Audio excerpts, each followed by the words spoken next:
एक महत्त्वाची अपडेट आहे। सुरुवातीला रत्नागिरीमधून चुकीच्या खोदाईमुळे संरक्षक भिंतीसह रस्ता खचलाय। रत्नागिरी शहरातील मधला हा फगार वठार येथला हा प्रकार 70 ते 80 फूट संरक्षक भिंत कोसळली। संरक्षक भिंतीला लागूनच सुरू होतं खरं तर हे अवैध खोदकाम। रस्ता खचल्यानं लागून असलेलं आंब्याचं झाड देखील यामध्ये कोसळलंय।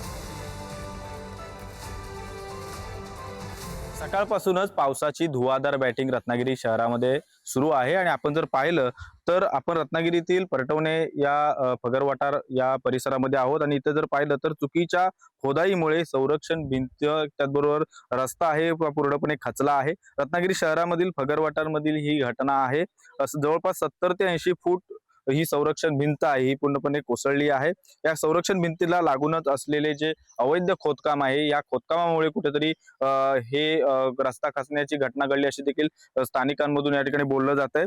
रत्नागिरी शहरातील फगरवाटार पासून ते पोलीस अधीक्षक कार्यालयाकडे जाणारा हा रस्ता हा पूर्णपणे सध्या बंद अवस्थेमध्ये आहे। रस्ता खचल्यामुळे लागून असलेले जे आंब्याचं झाड आहे ते देखील या ठिकाणी तुटलं आहे। बाजूला खाली असणाऱ्या घरांना देखील याचा फटका बसताना दिसतोय। इथले नगरसेवक आपल्या सोबत आहेत। सकाळपासूनच आपण इथे आहात, कधीची घटना आहे काय सांगाल असणार? आज सकाळी 6:30 पावणे 7च्या दरम्यान ही घटना घडलेली आहे। मला इकडनं फोन आल्यानंतर मी इथे पोहोचलो आणि मी या संदर्भात माहिती घेतली। तर मला असं समजलं इकडच्या लोकांकडनं की इथे काय बिल्डिंगचं काम वगैरे होणार आहे। पण मी त्या संदर्भात आमचे टाउन प्लॅनर मुल्ला असतील नगर परिषदचे, मी त्यांना संपर्क साधला, त्यांना बोलून घेतलं। त्यांना मी विचारलं इथे आपण कोणत्या परमिशन दिलेली आहे का कोणती बिल्डिंगच्या संदर्भात वगैरे। तर त्यांनी मला सांगितलं इथे कोणतीही परमिशन दिलेली नाही, म्हणजेच इथे अनधिकृत खोदकाम होत होतं आणि अनधिकृत काम चालू होतं।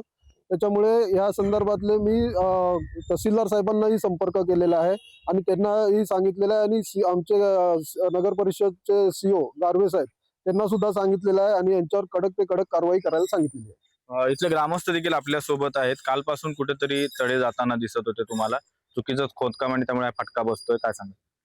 निश्चितच, कारण जेव्हा खोदाई चालू आली तेव्हाच आम्ही याच्यावर आक्षेप घेतला होता। हे बांधकाम जी खोदाई चालू होती ती बंद केली होती, पण नंतर न जुमानता एक खोदकाम चालू केलं आणि सदर जी दुर्घटना जी घडली ही निव्वळ खोदाईमुळे झालेली आहे। राजन चव्हाण, पुढारी न्यूज, रत्नागिरी।